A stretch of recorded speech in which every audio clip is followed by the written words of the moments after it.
part of the problem, I would say broadly, is that there's so much, especially I would say, I'm thinking there's two parts in my mind to this. Okay, one, I think evangelicals in general don't know that their understanding of Christianity many times is very intertwined with also their social theory of traditional or classical liberalism, right? That they're so deeply connected, right? So somehow Christianity is, and polling will tell you this, directly tied to the idea that America is mostly fair, mostly just. If you work hard, you'll do great. We basically live in a meritocracy, right?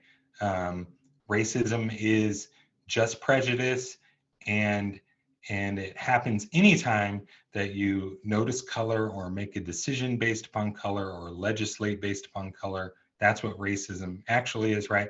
So there's this whole social philosophy that's packaged and deeply connected with Christianity in the United States. And we can kind of, see the development of that going back. So then what happens is that when you're presented with opposition to that, well, two things happen. First, you feel like your Christianity is being attacked, right? Because you've so linked your social philosophy, that you more got from Ronald Reagan than you did the Apostle Paul, right?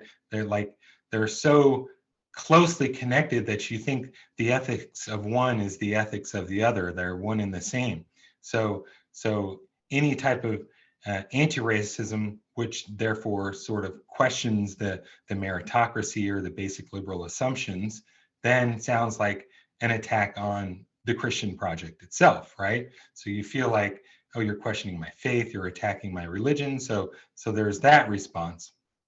And then on the other hand, just the fact that anti-racism inescapably does question your social philosophy, the average white person's social philosophy. It's impossible. It's not just about race. It's about legitimacy.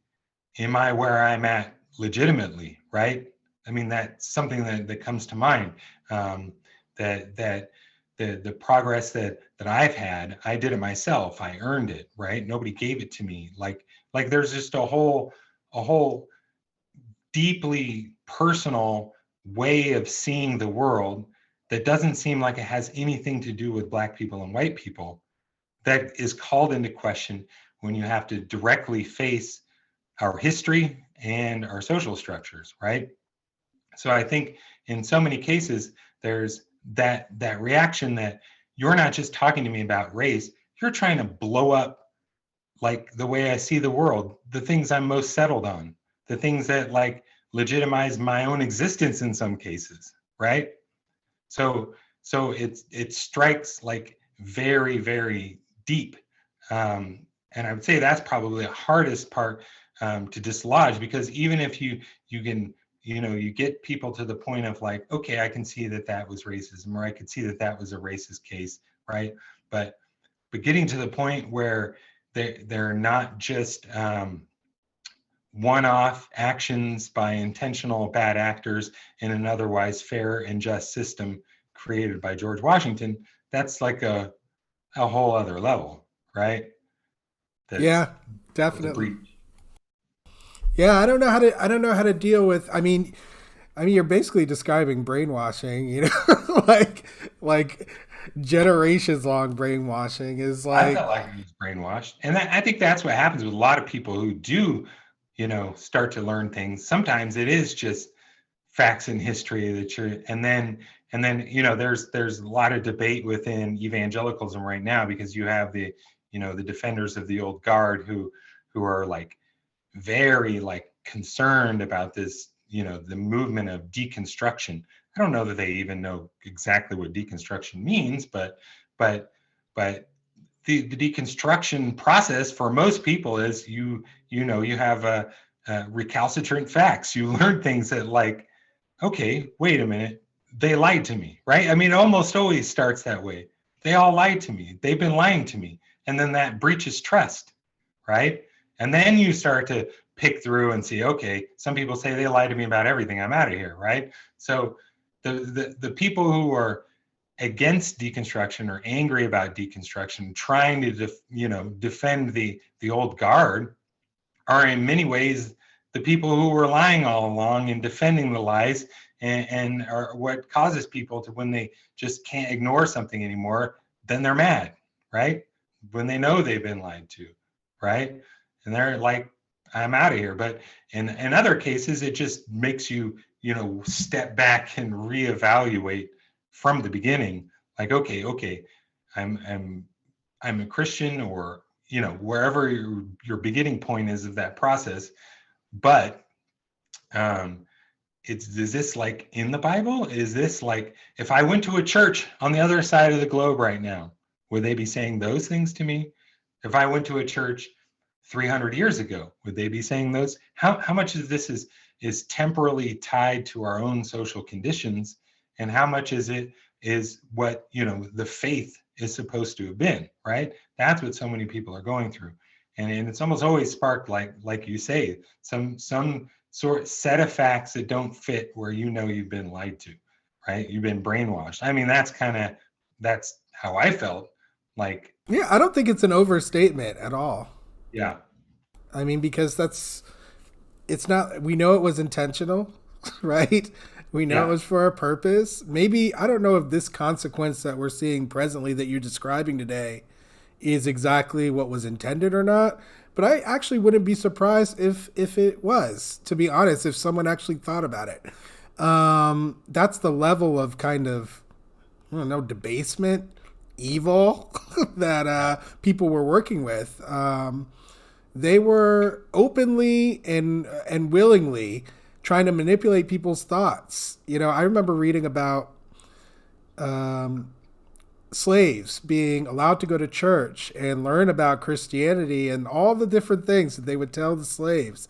One of them that really struck me was they would bring up black people who had vitiligo, so their skin was turning like white and lightish color, and they would say, "Look, like this person is becoming white, and it's a sign that they are a good Christian and they're doing the right things. And if you keep following your master's orders and you don't disobey and you don't do X, Y, and Z, you can be white too." And you learn all these kinds of crazy things and manipulations that were used to control people. And I think that those mind games, which were both at the macro and micro level, they're totally left out of the story of slavery and Jim Crow, that whole era. It's people don't get the, I guess, like just the sadism that kind of went along with holding on to this ideology of superiority. That a lot of people suddenly, as you said, like it's not like a law was passed and suddenly everyone was like, "Oh, we're going to give it all up, all the power and influence and benefits and privileges that we've been walking around here with." No, anyone can understand that, and I guess it takes just a certain kind of person to look inward and see that that's something that bothers you, that history, the fact that you've been maybe avoiding it, or maybe that you were ignorant of it, maybe you were lied to. It's got to be very difficult. I know it was difficult for me to kind of realize within my own self. This is like the flip side of the coin for you. Maybe this will be interesting for you, but like for myself, I was taught the same thing, right? And I believed it hook, line, and sinker. The American dream, the system of meritocracy. You work hard, you'll be rewarded. Don't worry if barriers get in your way. Your hard work will be rewarded. People will see it, and then you will move up. And, with every setback that I encountered that gave me evidence that that wasn't true, I would ignore it. because that's what I was taught to do. I was taught to, this is just like, a temporary barrier. We'll just go to the next thing, keep working hard. Eventually it'll be recognized. You'll get an opportunity, this and that.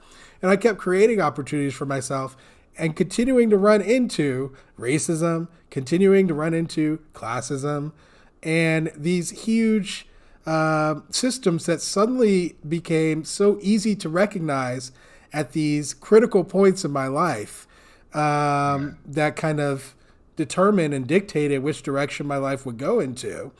And these are opportunities that I painstakingly created over a long period of time, oftentimes of hard work. Right. And of course, I'm a very persevering person, whatever. And like, I'm continuing on and doing my thing, but my life is totally different than it would have been had those opportunities been afforded to me. And so ultimately, what I had to come to terms with was that I was lied to. And that, racism isn't over because I keep running into it. Exactly, at these critical moments, like exactly, can I continue believing not, And I even was looking back on previous moments where I was denying, any kind of Right. race situation was involved. And I found so many that I had just like buried, Right. And I basically had to come to terms with that, right? Which is painful. It's painful to know that you were living in a fantasy, right? We're living an illusion, that you were lied to, that, you were fed this BS, And so that's Right. kind of the flip side of my experience for that. And I Wow. don't think it's really the same because I didn't feel any kind of personal shame or anything or guilt about it. I was more just like, wow, that happened, and I need to Right. Yeah. acknowledge that and make sure that I can help anyone else who's dealing with the same thing. It's my goal. Right. Yeah. Wow. No, that is interesting.